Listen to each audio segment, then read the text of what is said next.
नमस्कार विद्यार्थी मित्रांनो, यूट्यूब चॅनलला तुमचे स्वागत आहे। आज आपण मराठी व्याकरणामधील वाक्य पृथक्करण हा लेसन बघूया। अतिशय महत्त्वाचा असलेला हा लेसन आपण सविस्तर बघूया।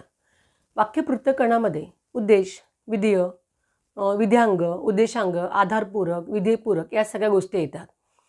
वाक्यामध्ये शब्द भरपूर असतात। कोणता शब्द कोणत्या शब्दाशी संबंधित आहे याचा उलगडा करणे, याचा खुलासा करणे म्हणजे वाक्य पृथक्करण। तर बघूया वाक्य पृथक्करण हा लेसन। बघा, आपण वाक्य पृथक्करणामध्ये शब्दाचा अर्थ लिहिलाय। वाक्य म्हणजे काय? सगळ्यांना माहिती आहे, वाक्य म्हणजे अर्थपूर्ण शब्दांचा समुदाय म्हणजे वाक्य। अर्थपूर्ण शब्दांचा समुदाय म्हणजे वाक्य। पृथक, फक्त पृथक, पृथक म्हणजे वेगळे आणि करण म्हणजे करणे, म्हणजे वाक्यातील घटक वेगळे करणे म्हणजे वाक्य पृथक्करण। पण फक्त वाक्यातील घटक वेगळे करणे नाही, तर वाक्यामध्ये जे शब्द येतात त्यांचा परस्पर संबंध उलगडून सांगणे म्हणजे वाक्य पृथक्करण। ओके, तर अर्थपूर्ण शब्दाचा समुदाय म्हणजे वाक्य, पृथक म्हणजे वेगळे आणि करण म्हणजे करणे। वाक्य पृथक्करणाची व्याख्या आहे वाक्यातील शब्दाचा परस्पर संबंध उलगडून दाखविणे म्हणजे वाक्य पृथक्करण होय। काय लिहिलं आपण? वाक्यातील शब्दाचा परस्पर संबंध उलगडून दाखविणे म्हणजे वाक्य पृथक्करण होय। पृथक म्हणजे वेगळे केलेले शब्द, त्याचप्रमाणे त्यांचा परस्पर संबंध जेव्हा उलगडून स्पष्ट केला जातो तेव्हा त्याला म्हणायचं असते वाक्य पृथक्करण। वाक्यामध्ये भरपूर शब्द असतात। वाक्यात किती शब्द असले तर वाक्याचे दोन विभाग पडतात। एक आहे उद्देश विभाग आणि दुसरा आहे विधेय विभाग। मग आता उद्देश विभाग म्हणजे काय, विधेय विभाग म्हणजे काय, या सगळ्यांची सविस्तर चर्चा आपण या लेसनमध्ये करूया। बघा, वाक्याचे दोन विभाग पडतात। एक आहे उद्देश विभाग आणि दुसरा आहे विधेय विभाग। वाक्याचे दोन विभाग, एक उद्देश विभाग आणि उद्देश विभाग म्हणजेच उद्देशांग, आणि विधेय विभाग म्हणजेच विध्यांग। काय? उद्देश विभाग म्हणजेच उद्देशांग आणि विधेय विभाग म्हणजेच विध्यांग। आता उद्देश म्हणजे काय, विधेय म्हणजे काय, हा सगळा भाग याच्यामध्ये येईल। आधी आपण त्याचे प्रकार घेते। उद्देश विभागाचे परत दोन भाग पडतात। आपण वाक्याचे दोनच भाग घेतले, एक उद्देश विभाग आणि दुसरे विधेय विभाग, आणि उद्देश विभागाचे परत दोन प्रकार आणि विधेय विभागाचे परत आपले असेल 5 प्रकार। ओके, तर उद्देश विभागाचे परत दोन भाग पडतात। दोन भाग कोणते? एक आहे उद्देश आणि दुसरा आहे उद्देश विस्तार। उद्देश विभागाचे दोन भाग, एक उद्देश आणि दुसरा आहे उद्देश विस्तार। उद्देश म्हणजे होते कर्ता, आणि उद्देश विस्तार म्हणजे काय, तर कर्त्याबद्दल माहिती सांगणारे शब्द लिहायचे असतात उद्देश विस्तारामध्ये। आता उद्देश विभागाचे दोन भाग आपल्याला समजले की उद्देश विभागाचे परत दोन भाग, एक उद्देश आणि दुसरा आहे उद्देश विस्तार। उद्देश म्हणजे होते फक्त कर्ता, आणि कर्त्याबद्दल माहिती सांगणारे शब्द आपल्याला लिहायचे असतात उद्देश विस्तार या भागामध्ये। तर आधी आपण उद्देश म्हणजे कर्ता घेऊ। आता उद्देश म्हणजे काय, त्याची व्याख्या काय आहे? वाक्य पृथक्करणामध्ये उद्देशची व्याख्या आहे वाक्यात ज्याच्याबद्दल बोलल्या जाते त्यास उद्देश असे म्हणतात। वाक्यात ज्याच्याबद्दल बोलल्या जाईल त्याला म्हणायचं आहे उद्देश। सरळ उद्देश म्हणजे काय राहील? कर्ता। उद्देश म्हणजे कर्ता। ओके, मग आता इथे आपल्याला या दोन वाक्यामध्ये कर्ता आपण शोधूया, म्हणजे उद्देश शोधूया। कर्ता शोधायचा असेल, तुम्हाला माहिती आहे आता इथे उद्देश म्हणजे कर्ता होते, पण कर्ता शोधायचा कसा हे सगळ्यांना माहिती आहे। क्रियापदाला कोण म्हणून प्रश्न विचारायचा। क्रियापदाला कोण म्हणून प्रश्न विचारल्यास जे तुम्हाला उत्तर मिळते ते उत्तर असते आपलं कर्ता, म्हणजे इथे काय? उद्देश म्हणजे कर्ता। मग आता इथे माधवीने कविता लिहिली, या वाक्यातील आपल्याला शोधायचं आहे उद्देश। लिहिणारी कोण? माधवी। तर लिहिण्याची क्रिया माधवी करत आहे, तर माधवी हा शब्द आपल्याला सापडला उद्देश, म्हणजे काय सापडला आपल्याला? कर्ता। सध्या आपण उद्देश घेत आहे, कर्ता नंतर घेऊ कर्म म्हणजे काय, कर्मविस्तार म्हणजे काय। ओके, माधवीने कविता लिहिली, लिहिणारी कोण? माधवी। तर माधवी शब्द काय आला? उद्देश। वाक्यात ज्याच्याबद्दल बोललं जाते त्याला म्हणायचं आहे उद्देश म्हणजे कर्ता। दुसरं वाक्य आहे आकाशात धूमकेतू आहे। असणारा कोण? धूमकेतू। असलेला काय? धूमकेतू हा शब्द आपला उद्देश आहे म्हणजे काय आहे? कर्ता आहे। आता सध्या पहिले समजून घ्या, उद्देश म्हणजे कर्ता। कोण म्हणून प्रश्न विचारायचा, कोण म्हणून प्रश्न विचारल्यास जे तुम्हाला उत्तर मिळेल ते असेल उद्देश म्हणजे कर्ता. ओके, तर माधवीने कविता लिहिली आणि आकाशात धूमकेतू आहे, याच्यामध्ये माधवीने आणि धूमकेतू हे दोन आपले कर्ते आहे. कर्ते आहे म्हणजे काय आहे? उद्देश आहे. नंतर आता या उद्देशाबद्दल जे कोणते शब्द माहिती सांगेल त्याला म्हणायचे आपल्याला काय? उद्देश विस्तार.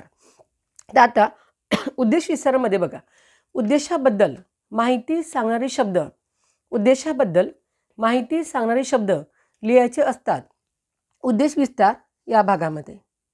उद्देशाबद्दल माहिती सांगणारे शब्द लिहायचे असतात उद्देश विस्तार या भागामध्ये. 2 वाक्य आपण लिहिले. आमच्या वर्गातील माधवीने कविता लिहिली. वाक्य काय आहे? आमच्या वर्गातील माधवीने कविता लिहिली. आता इथे आपल्याला उद्देश विस्तार जरी शोधायचा असेल तर आपण पहिले उद्देश शोधणार ना.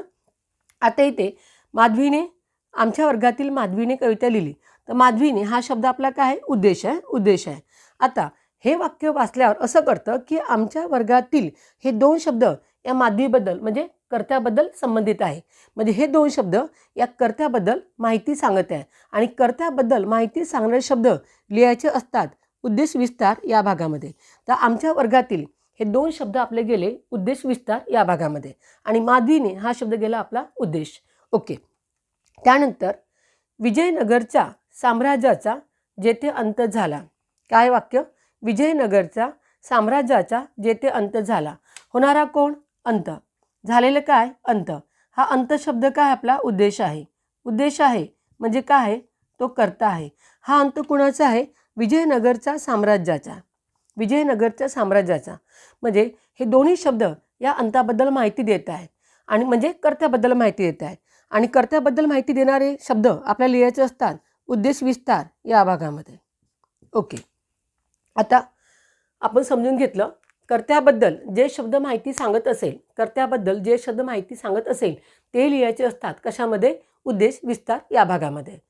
आता कर्त्याबद्दल माहिती सांगणारे शब्द कर्त्याच्या आधी पण येऊ शकतात आणि कर्त्याच्या नंतर पण येऊ शकतात. पण कर्त्याबद्दल माहिती सांगणारे शब्द जर तो विशेषण असेल आणि विशेषण हा अधिविशेषण असेल तर अधिविशेषण असणारे शब्दसुद्धा लिहायचे असतात उद्देश विस्तार या भागामध्ये. पण कर्त्याचे विधी विशेषण असेल तर ते उद्देश विस्तारामध्ये येत नाही, ते येतात विधेय विस्तारामध्ये. कर्त्याचे अधिविशेषण असणारे शब्द उद्देश विस्तार आणि कर्त्याचे विधी विशेषण असणारे शब्द विधेय विस्तार. तर बघा, हे तुम्हाला समजलं उद्देश आणि उद्देश विस्तार. इथे लिहिलं आपण कर्त्याचे अधिविशेषण. अधि म्हणजे अधिविशेषण म्हणजे काय?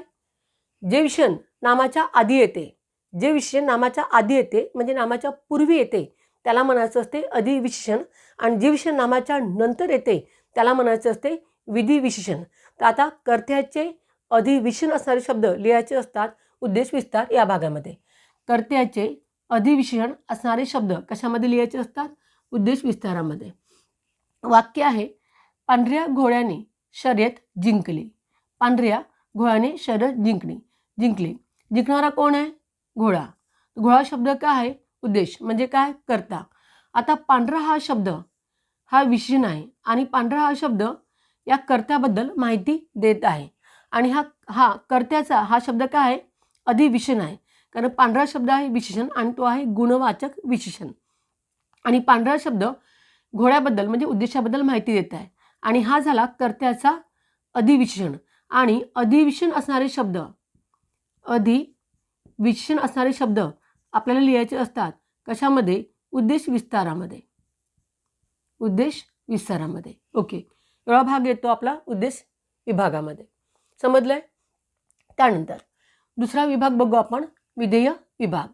आता विधेय विभागमध्ये परत 5 प्रकार पडतात. कर्मपूरक, कर्मविस्तार, विधेयपूरक, विधेय विस्तार आणि विधेय. आता विधेय विभागमध्ये काय काय येतं? विधेय विभागमध्ये आपल्याला कर्म असणारे शब्द, कर्माशी संबंधित असणारे शब्द, आधारपूरक, अप्रत्यक्ष कर्म, क्रियापदाबद्दल माहिती सांगणारे शब्द असा सगळा भाग लिहायचा असते विधेय विभागामध्ये. आता विधेय म्हणजे काय? विधेय म्हणजे फक्त क्रियापद आणि क्रियापदाबद्दल जे जे शब्द माहिती सांगेल ते सगळे भाग आपल्याला लिहायचे असतात विधेय विभाग म्हणजेच विधेयांगमध्ये. ओके, तर आपण वाक्याचा दुसरा भाग बघूया. विधेय विभाग म्हणजे काय?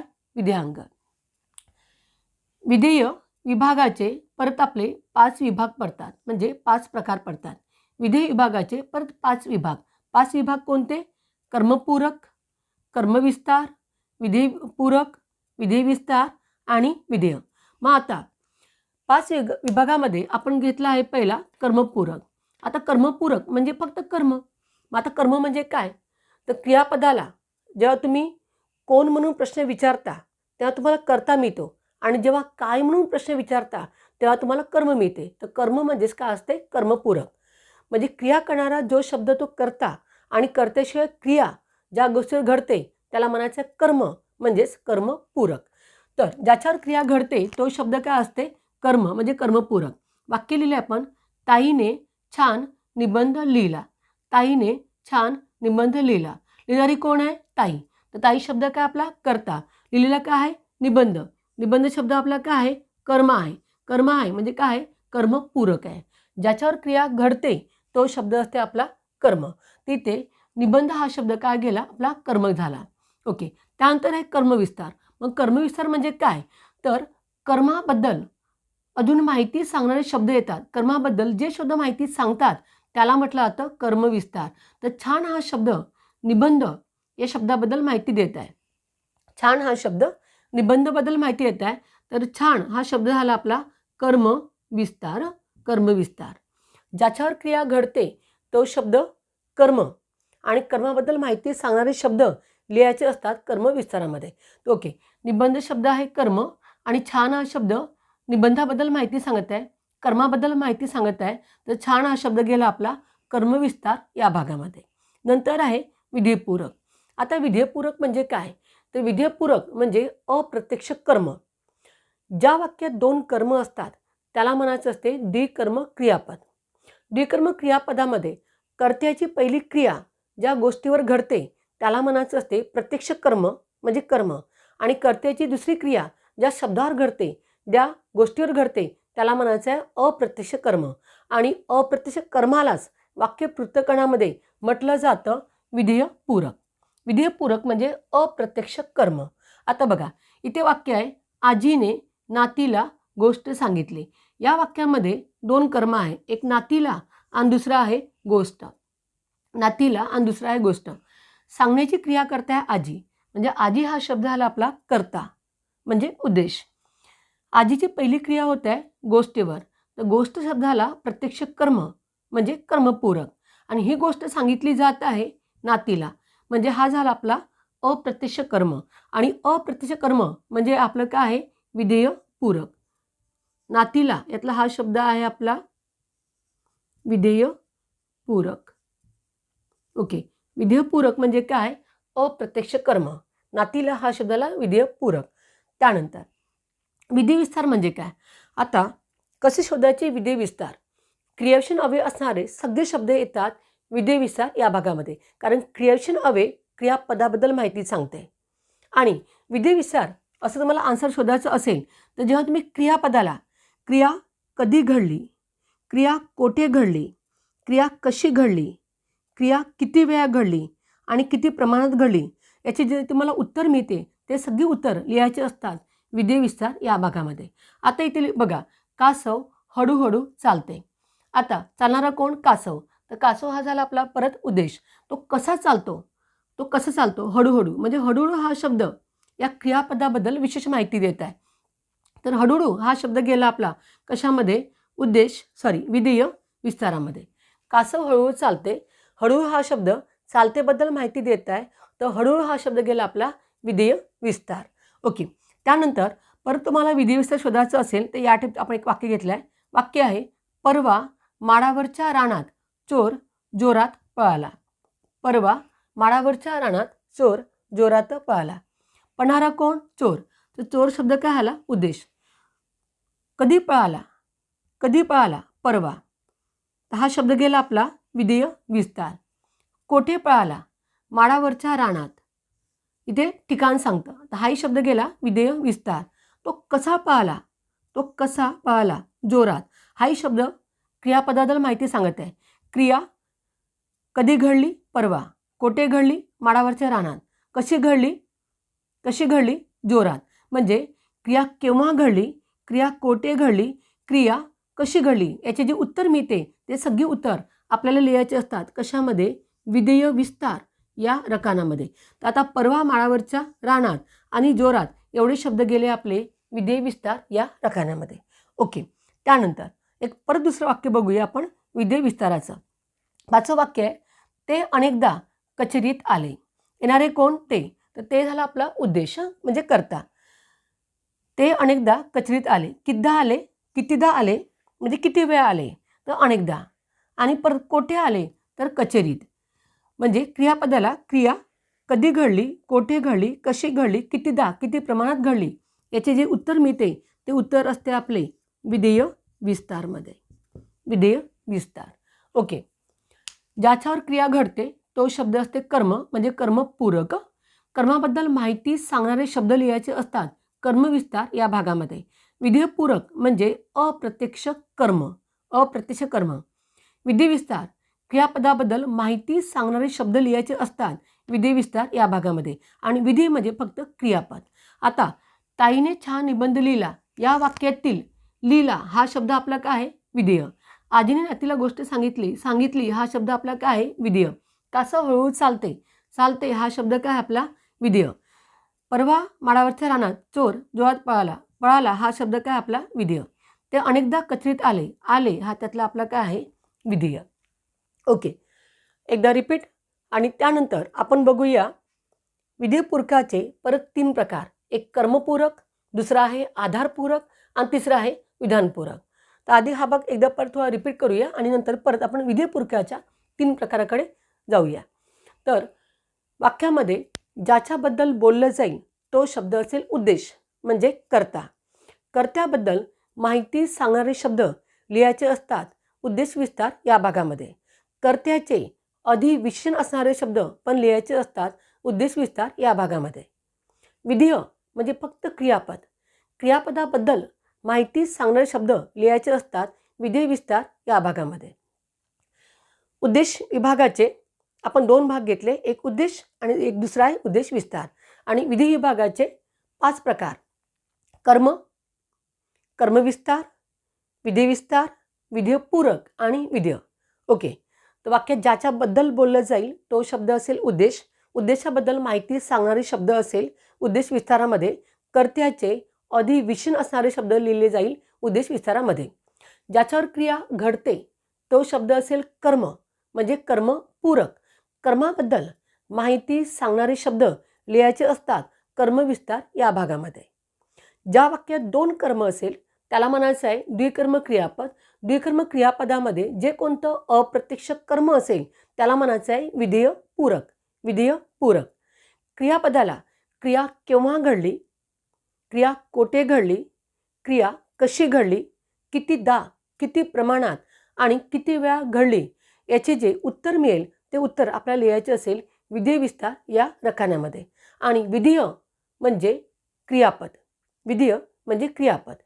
विधेयमध्ये 2 क्रियापद पण येतात, एक क्रियापद पण येते. जसं राम अभ्यास करत आहे. आता करत आहे हे आपलं विधेय, पण यातलं मूळ विधेय विचारलं असेल तर शेवटलं एकच क्रियापद आहे. आता बघूया आपण विधेयपूरकाचे 3 प्रकार. कर्मपूरक, आधारपूरक आणि विधानपूरक. आणि त्यानंतर या लेसनवर पेपरला प्रश्न येतात कसे याची पण सविस्तर आपण चर्चा करूया. ओके. बघूया विधेयपूरकाचे 3 प्रकार. बघूयात आपण विधेयपूरकाचे 3 प्रकार.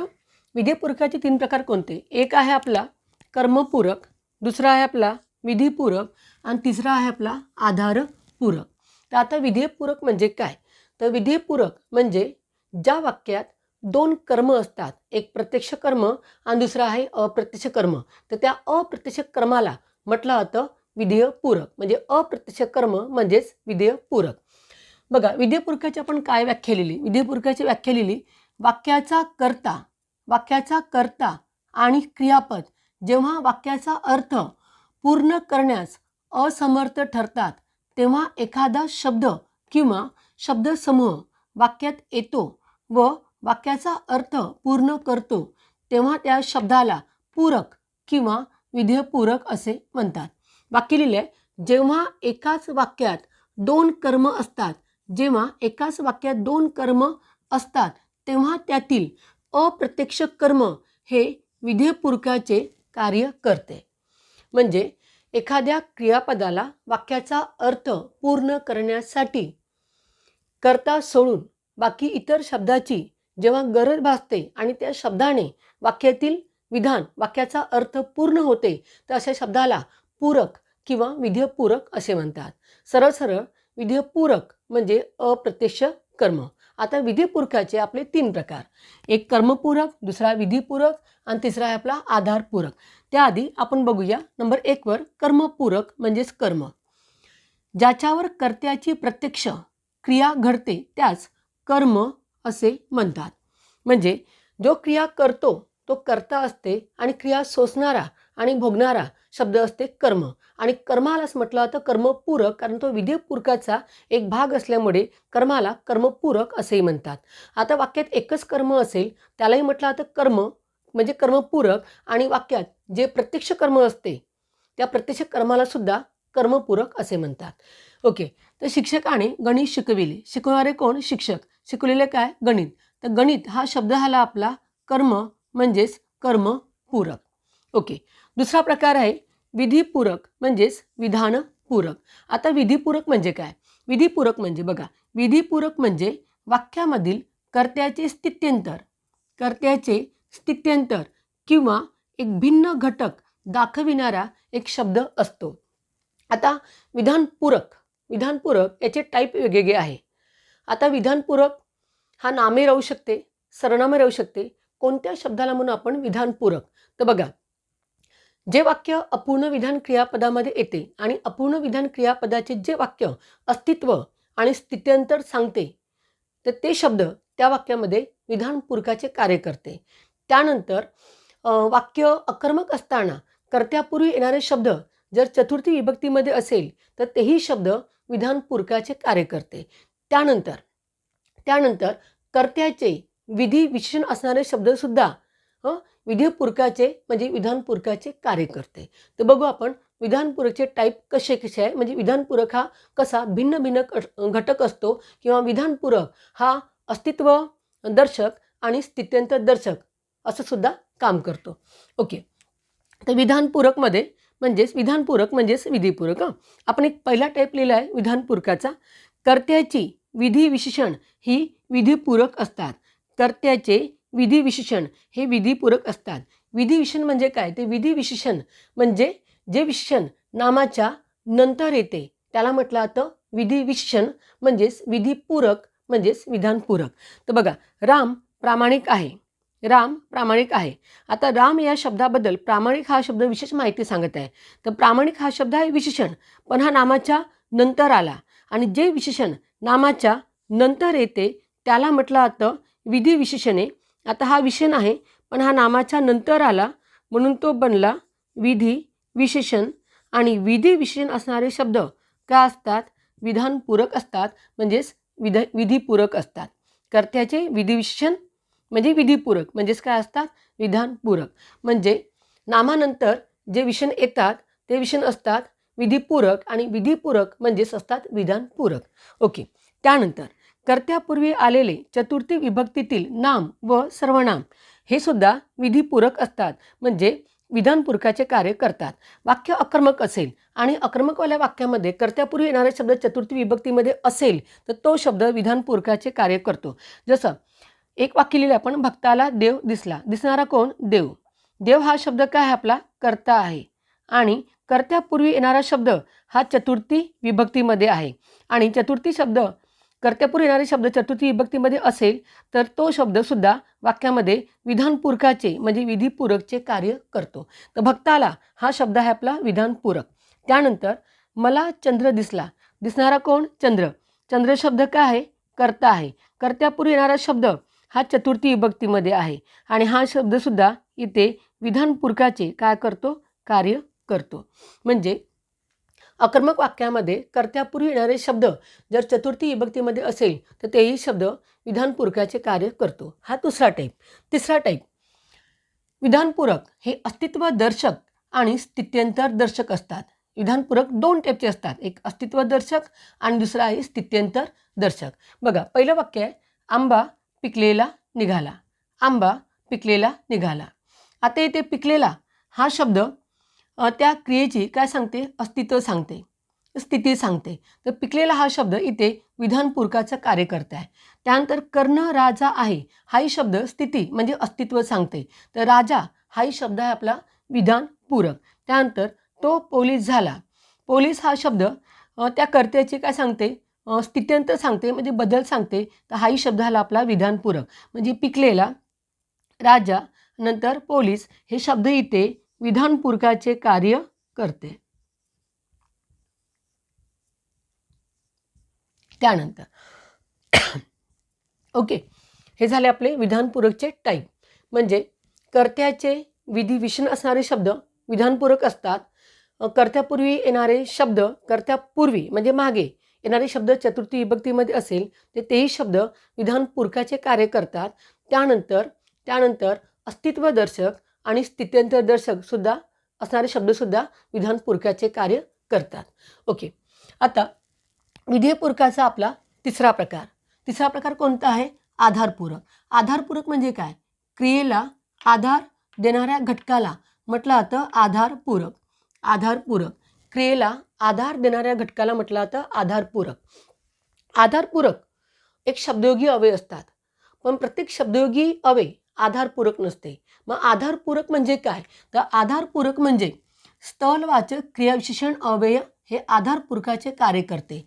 म्हणजे स्थलवाचक क्रियाविशेषण अव्यय कोणते आहे, वर, खाली, मागे, पुढे, दूर, लांब हे आपले स्थलवाचक क्रियाविशेषण अव्यय आहे. आणि हे स्थलवाचक क्रियाविशेषण अव्यय जेव्हा एखाद्या नामाला लागून येतात तेव्हा तो शब्द आधारपूरकाचे कार्य करतो. ओके, तर क्रियेला आधार देणाऱ्या घटकाला म्हटलं आता आधारपूरक. उदाहरण लिहिलं आहे, पुस्तक टेबलावर ठेवले. आता इथे वर हा शब्द आपला स्थलवाचक क्रियाविशेषण अव्यय आहे आणि वर हा शब्द इथे टेबल या नामाला लागून आला तर हा शब्द इथे कोणतं कार्य करत आहे, आधारपूरकाचं कार्य करत आहे. आणि आधारपूरक असणारे शब्द नंतर जातात विधेय विस्तारामध्ये. हे झाले आपले विधेयपूरकाचे 3 प्रकार. रिपीट एकदा, अप्रत्यक्ष कर्माला म्हणायचं आहे विधेय पूरक. अप्रत्यक्ष कर्माला म्हणायचं आहे विधेय पूरक. म्हणजे ज्या वाक्यात 2 कर्म असते, एक प्रत्यक्ष कर्म आणि दुसरं अप्रत्यक्ष कर्म, तर अप्रत्यक्ष कर्माला म्हणायचं असते विधेय पूरक. विधेयपूरकाचे 3 प्रकार, एक आहे कर्मपूरक, दुसरा आहे विधानपूरक आणि तिसरा आहे आधारपूरक.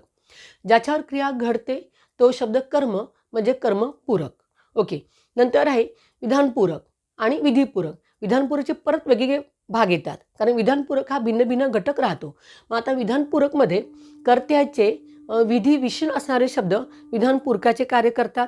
त्यानंतर कर्त्यापूर्वी येणारा शब्द चतुर्थी विभक्तीमध्ये असेल तर तोही शब्द त्या वाक्यामध्ये विधानपूरकाचे कार्य करते. त्यानंतर जे शब्द स्थिती सांगतात आणि स्थित्यंतर सांगतात आणि क्रियापदापूर्वी येणारे शब्द नाम सर्वनाम असेल तर तेही शब्द त्या वाक्यामध्ये विधानपूरकाचे कार्य करतात. हा झाला दुसरा भाग. तिसरा भाग आहे विधेयपूरकाचा आधारपूरक. क्रियेला आधार देणाऱ्या घटकाला म्हटलं जातं आधारपूरक. स्थलवाचक क्रियाविशेषण अव्यय हे आधारपूरकाचे कार्य करते. म्हणजे वर, खाली, मागे, पुढे, दूर, लांब, समोर हे शब्द ज्या नामाला लागून येतील तो शब्द त्या वाक्यामध्ये आधारपूरकाचे कार्य करते. आणि आधारपूरक असणारा शब्द लिहिला जातो नंतर विधेय विस्तार या भागामध्ये. ओके, आता याच्यावर आपण वाक्य पृथक्करण याच्यावर आपण सविस्तर प्रश्नोत्तर बघूया. म्हणजे तुम्हाला हा भाग अजून व्यवस्थित कळेल की कोणत्या शब्दाला मी परत उद्देश म्हणू, उद्देश विस्तार म्हणू, विधेय विस्तार म्हणू, कर्मविस्तार, कर्मपूरक म्हणू. आता बघूया आपण प्रश्न उत्तर.